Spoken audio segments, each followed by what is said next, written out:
Bonne année. Mais qu'attendons-nous en ce début d'année? Dans l'évangile de Luc, on peut lire: le peuple attendait plein d'espoir. Et nous, qu'attendons-nous aujourd'hui? La fin de la pandémie, sûrement. Mais aussi l'homme ou la femme providentielle qui sera élu, choisi ou un pour nous apporter justice, liberté, prospérité et sécurité, le tout en baissant, si possible, les impôts. Réfléchissons un peu. Si attente il y a, n'est-elle cette attente d'un désir qui se creuse en nous à partir d'une insatisfaction, d'un manque, d'un trou, d'une frustration, d'un pas assez qu'il nous faudrait combler?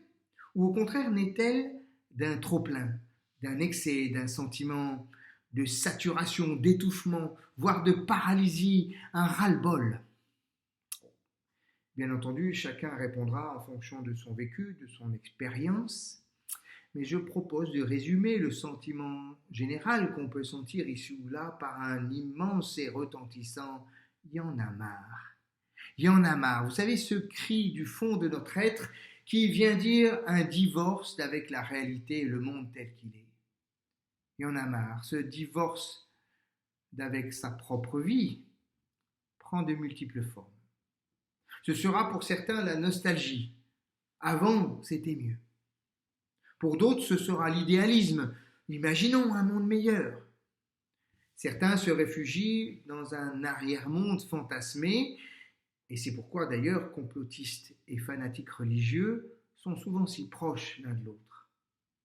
D'autres se replient sur leur monde intérieur, déconnectés des autres, leur communauté, leur clan, leur groupe, leur famille. Et pour eux, le vécu, le dehors, reste un milieu hostile et dangereux. Il arrive même qu'on entende dire ici ou là que l'homme d'aujourd'hui n'attend plus rien, qu'il est pris dans une sorte de nihilisme aquaboniste, désabusé et cynique. Et l'individualisme serait la pointe visible de cet iceberg avec, sous sa ligne de flottaison, tout un cortège de refus. Refus de voter, refus d'aller se faire vacciner, refus de participer à l'effort commun pour protéger la planète, refus de payer des impôts, refus d'accueillir des étrangers. Et pourtant, si on écoute bien, chaque personnalité, chaque courant, chaque discours politique que l'on entend et que l'on entendra de plus en plus est porteur d'une envie, d'un rêve, d'une attente. Défendre son identité et sa culture que l'on sent menacée. Rechercher une réussite économique et financière. Rêver une terre habitée et habitable où il ferait bon vivre tous ensemble. Combattre pour la justice sociale et pour le partage des richesses.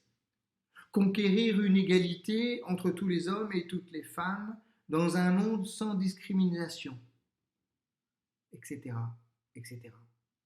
Qui dira que ces attentes sont illégitimes? Qui pourrait privilégier l'une par rapport à l'autre? Jean-Baptiste, le précurseur, dans l'évangile de Luc au chapitre 3, nous dit: